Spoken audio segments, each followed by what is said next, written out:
Are you sure you remember your life as it really was? Because maybe you only remember what you were able to bear. Some truths are so brutal, the mind simply buries them, and where the pain once lived, it plants false memories, sweet ones, edited stories, fragments of something that never truly happened. But what if the story you believe about yourself is actually a lie your mind designed to keep you sane? There's something deeply disturbing about knowing that part of your identity might be built on things that never existed, a word barely remembered, a scene reinvented, a trauma silenced. After all, what's safer for the mind, the truth that hurts or the illusion that comforts you? Can swear you remember, but the brain isn't here to tell you the truth. It's here to keep you alive, and sometimes the only way to survive is to create a version of reality that won't destroy you. How many times have you felt anger only to realize the memory didn't happen that way? How many stories have you told as truth, but they change slightly every time you recall them? There's a name for it: reconstructive memory. The brain edits, cuts, deletes, inserts. Like a silent screenwriter, it rewrites reality to protect your deepest wounds. And the more you try to remember, the deeper you might be diving into emotional fiction. But here's the darker truth: the more you repeat the lie, the more real it feels, because the brain doesn't care if a memory is true. It just needs to work to stabilize you, to justify your choices, to give a reason for pain you never understood. Maybe that happy moment was born from a buried trauma. Maybe that vivid childhood memory never happened to you. Maybe the story you keep telling to explain why you are like this is just what you had to believe in order to keep existing. And the worst part, it works. You survive, you connect, you fall in love. You miss people, all based on images that might never have been real. But these memories, no matter how warm or comforting, they come at a cost. They silence the truth. They pull you away from what you truly feel. They guide your life like a shadow you don't even know you carry. If something inside you feels disconnected, empty, or confused, maybe it's not your fault. Maybe it's just your mind trying to keep an illusion alive so you never have to face what once destroyed you. But what happens when those lies can't cover the pain anymore? What happens when your body remembers what your mind erased? When your dreams bring images you've never lived but feel like they belong to you? When a voice inside you whispers, "That's not how it really happened." This video won't give you easy answers, but it might show you something you never dared to question. What if the person you believe you are is just the reflection of a beautiful lie? So this video matters because perhaps, for the first time, you will allow yourself to doubt the history you have been taught to repeat, because maybe, deep down, you felt this discomfort, this inexplicable emptiness, that feeling of living a life that is not yours, but that you had to accept as if it were. If this has ever crossed your mind, this space is yours, and you are not alone in this quest to understand what is real, and the one that was created to protect you from pain. Share in the comments. Have you ever had a memory that felt real, but then you realized that maybe it was invented? Or just say, "I feel like there's something hidden in me." These types of comments help more people connect with the video, and perhaps with lost parts of themselves. So enjoy the video, subscribe to the channel, and activate the bell here. We don't offer ready-made answers. We turn on lights in the darkest corners of the mind. It's scary to think that something as intimate as your memory can be unreliable. That childhood memory, that gesture of affection, that old pain, maybe they're not exactly how you think, but the most disturbing thing is to understand why this happens, and the answer, almost always, is only one: trauma. When the mind is faced with an experience that is too painful to bear, it does not erase it, fragments, it buries, it transforms, because reliving it in its raw form could break you inside. So she creates an alternate version. Imagine a child who witnesses something he cannot understand: abandonment, aggression, humiliation. The brain, still developing, does not have the emotional tools to deal with it. The pain is too intense, the shame paralyzing, the loneliness unbearable. So what does he do? He invents another script. Perhaps that memory turned into a more acceptable scene. Perhaps the aggressor has become a distant friend.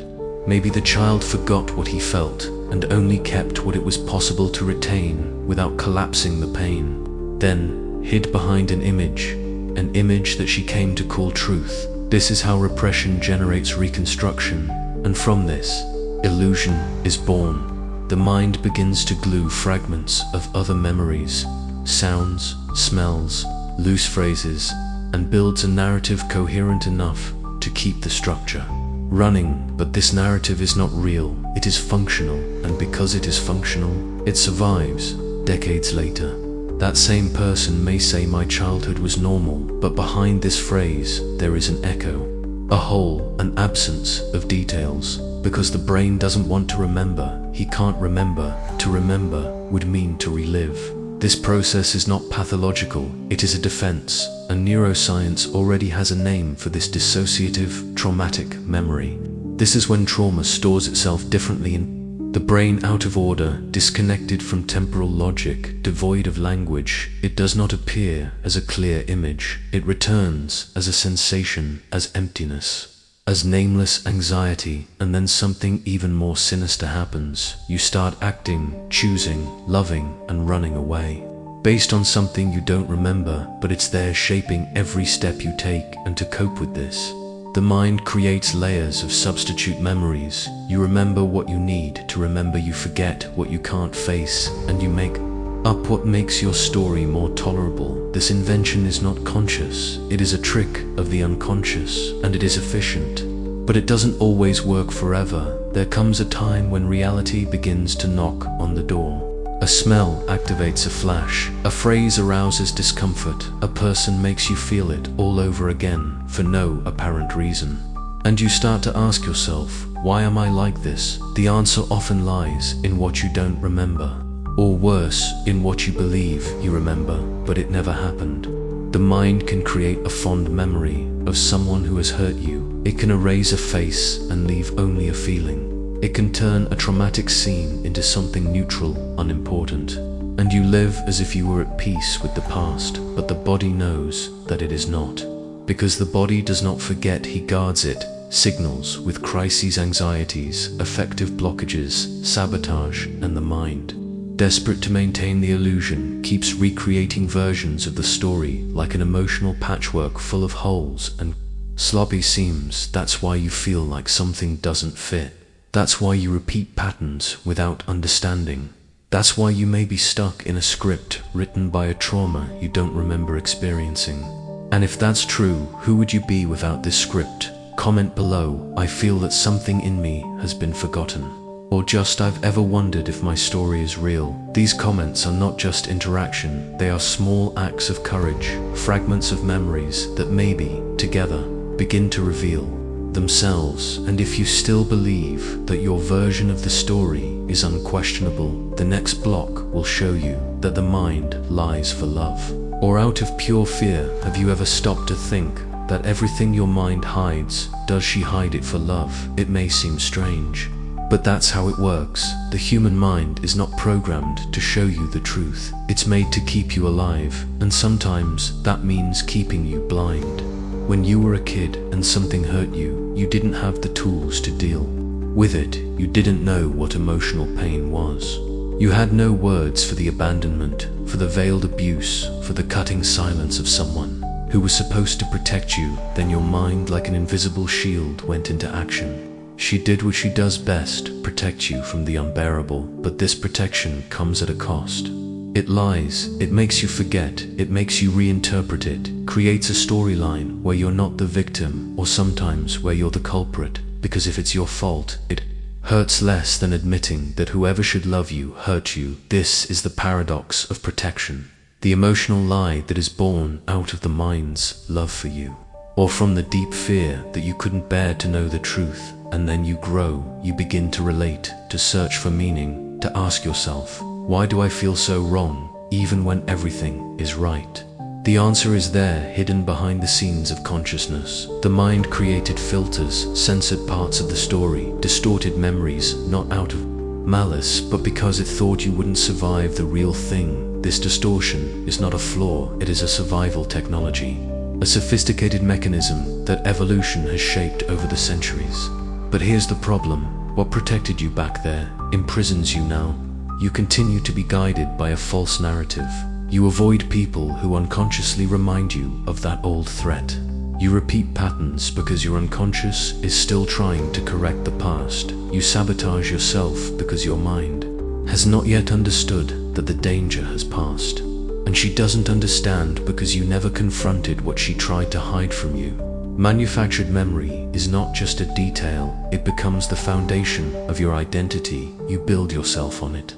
It decides what you love, what you fear, what you believe in, based on this plot of protection. But if the plot is false, who are you when you say that's who I am? Maybe you're just echoing a defense, a disguise, a character who had to be born when the original pain was too unbearable to be felt. And as much as this character has kept you on your feet, he also keeps you away from yourself. Because the real you has not left. He was arrested the moment the mind decided to protect you with a lie.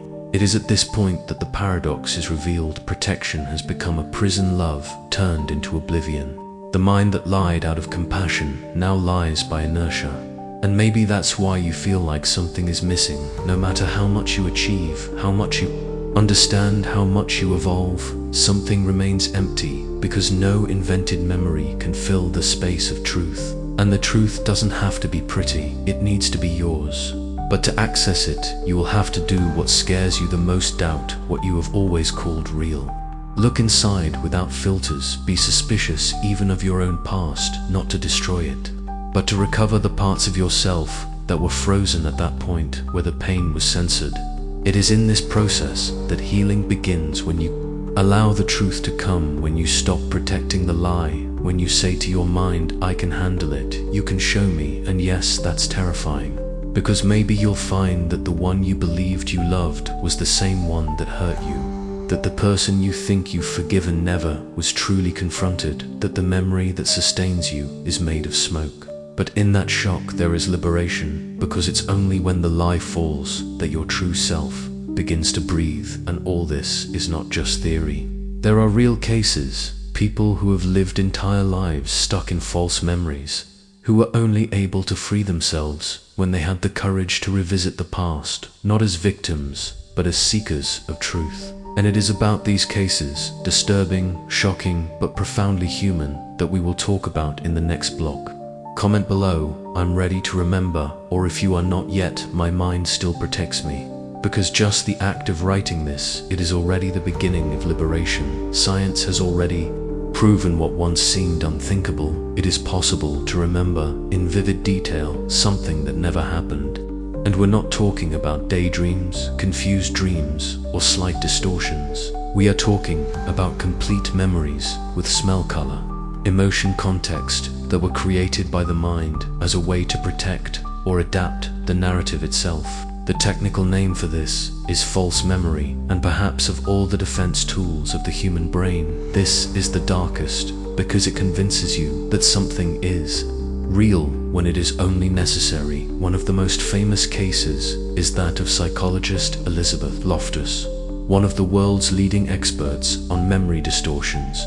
In one of her most disturbing studies, she was able to implant a false memory in several participants, making them believe they had been lost in a mall as children, an event that never happened. And the scariest thing, they began to remember.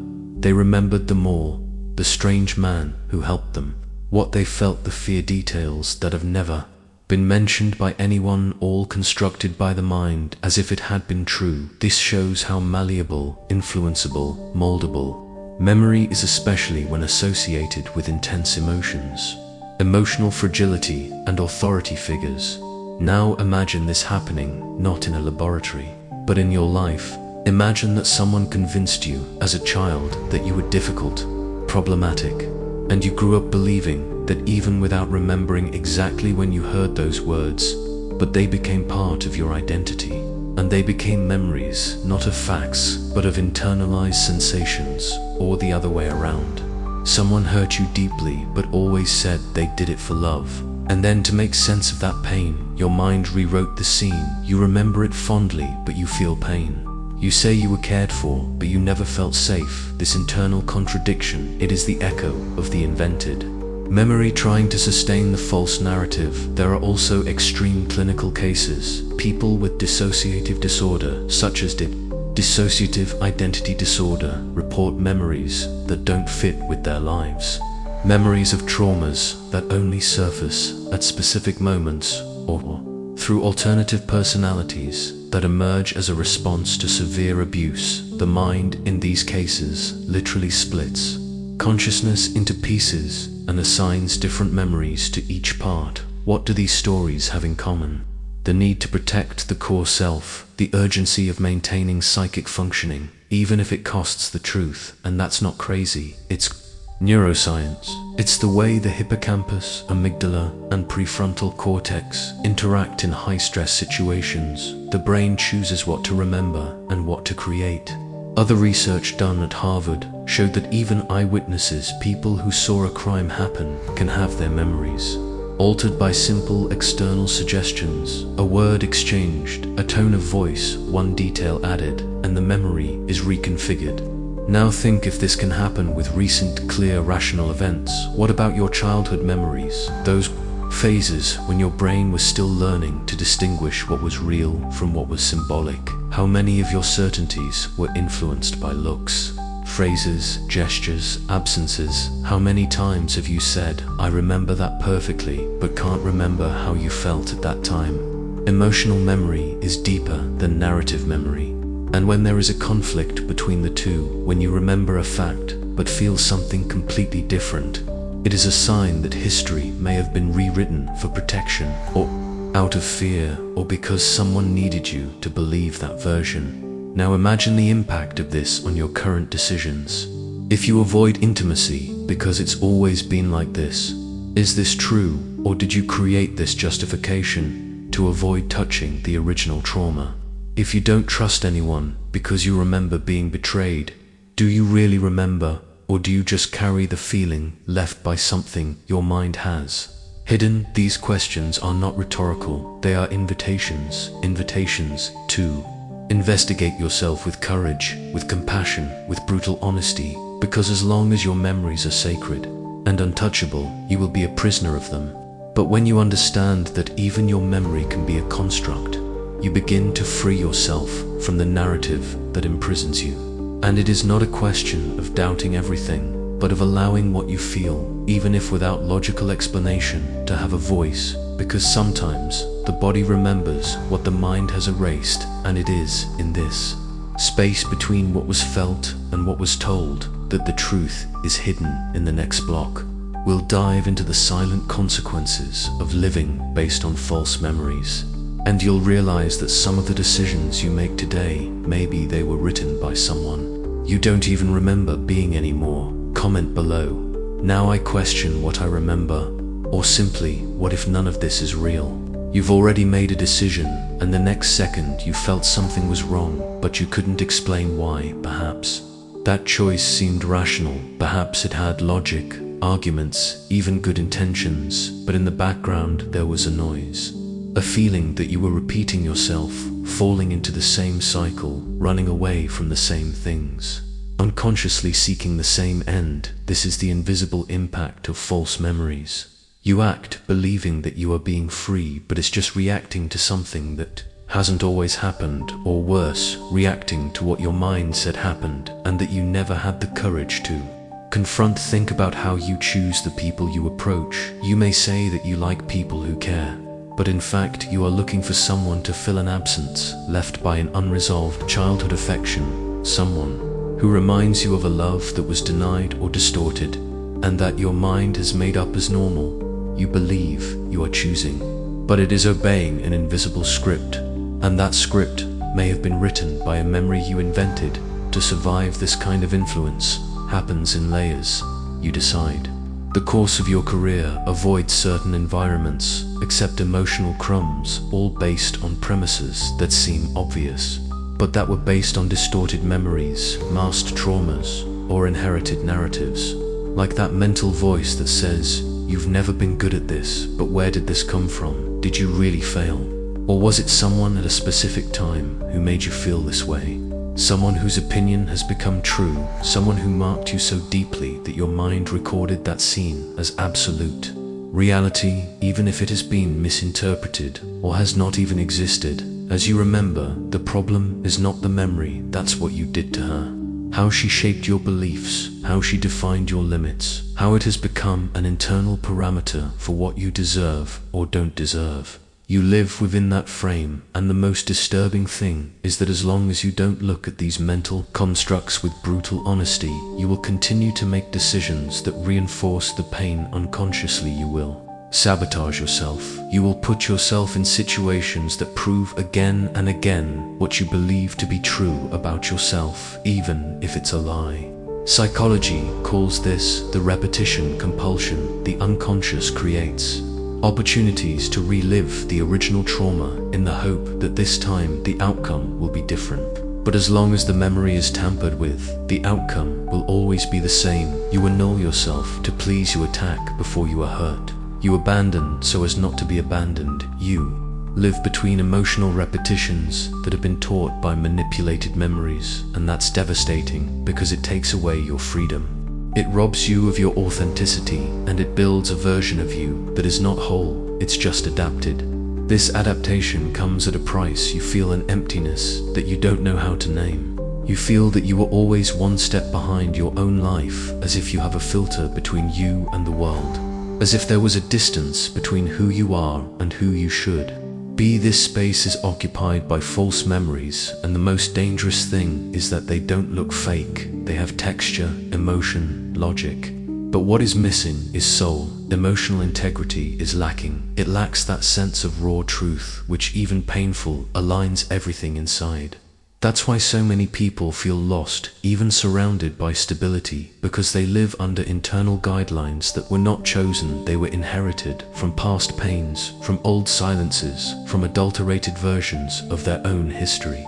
And you notice it in the little things, in the way you silence yourself when you wanted to scream, in the fear of trusting, in the tendency to settle for little, in the look that lowers when someone compliments you. All of this comes from somewhere, and this place is not always real. Sometimes it is just a memory created to justify the pain. The truth is, you don't have to carry all of that.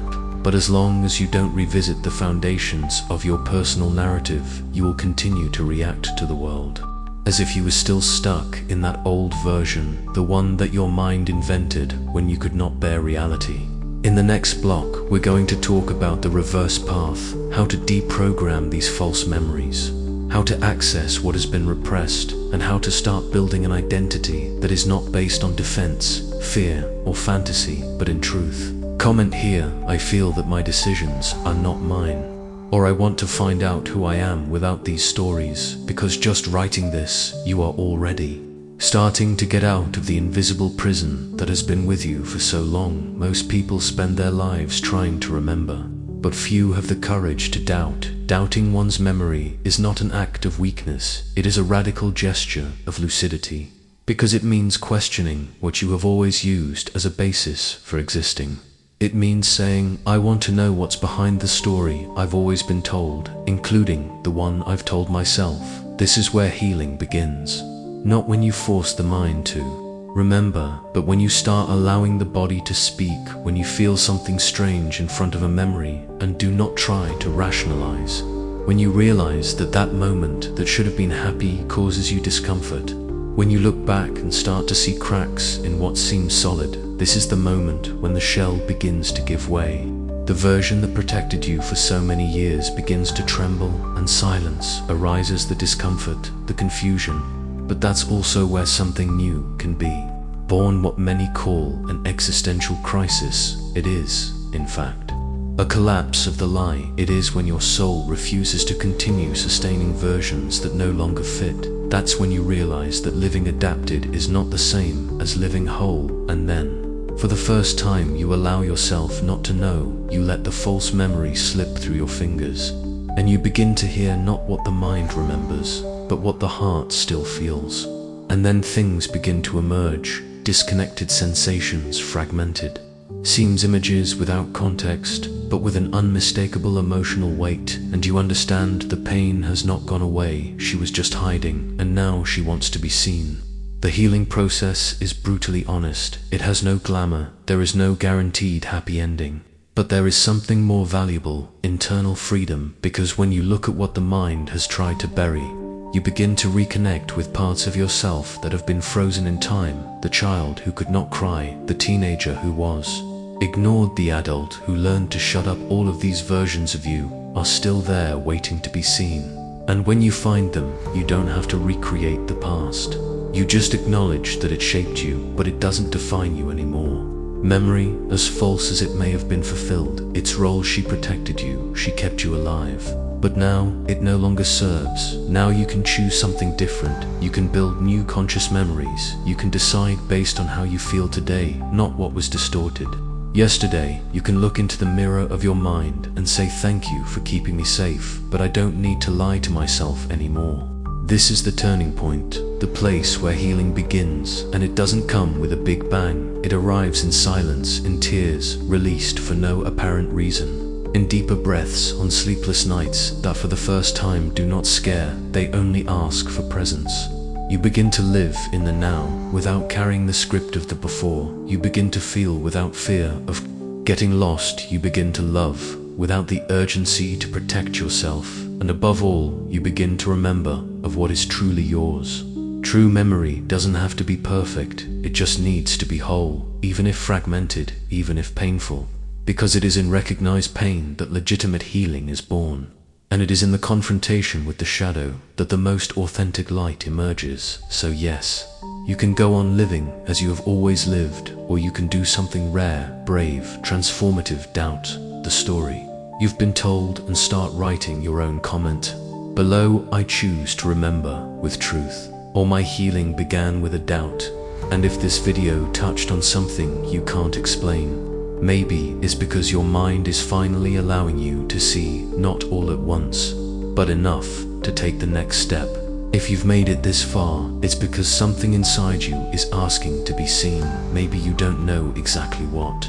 Perhaps it has no names, no clear scenes, no complete answers, but there is something, an echo, a sense that there is a hidden truth behind what has always felt too right or too comfortable to be questioned.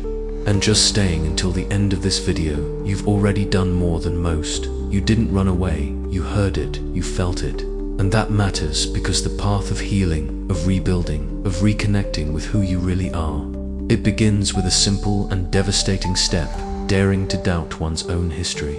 Maybe you still feel resistance. Maybe a part of you says that everything is fine, that you're over it, that you don't need to go back there. But another part, quieter, deeper, it knows that something is hidden, something that still guides you, something that still limits you. This video is not an end point. It is only the first portal. From here, your mind will start showing you signs, dreams, discomforts, triggers, fragments. Pay attention to them. Don't try to make sense of everything right now. Just allow it. Allow yourself to feel doubt, confront. And when you feel like you're ready to continue, there's another video waiting for you next door. It talks about what your mind represses, but your body insists on remembering. Click on it if you want to understand why some pains recur, even when they seem to have passed. But before you go, leave here a fragment of your journey. Comment, "My story begins now," or "I am not what I was told." These phrases, as simple as they may seem, can be the first link between you and someone who is also looking for answers. And if this content touched you, leave your like, subscribe to the channel, and turn on the bell, not to receive more videos, but to continue receiving truths that perhaps your mind has not allowed you to hear until now. Because in the end, the cure does not come from outside. It comes when you look inside and decide to stop running away